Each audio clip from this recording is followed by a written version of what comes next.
Now, Dr. Stephen Curran is a former teacher and education expert, and I asked him whether Church of England schools are still relevant in a more secular society. I think one of the things that we should think about is ethos.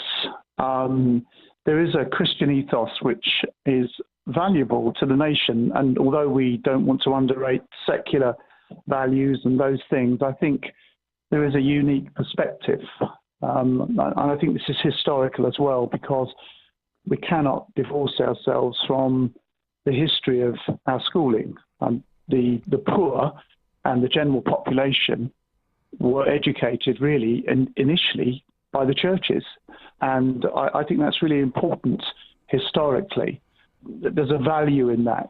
I suppose the thing is, on the other side of that, you said it's historical, but some places you might have to go quite a long way if you didn't want to send your child to a C of E school. So the choice is maybe a little bit narrowed for those who do want their children to have a secular education. Christian schools, certainly the ones I've worked in, and I worked in a joint Roman Catholic C of E school, which was very unusual, for 3 years. And I definitely felt the underpinning of the sort of Christian ethos, but I never felt that people were being forced to believe anything or being coerced in any way.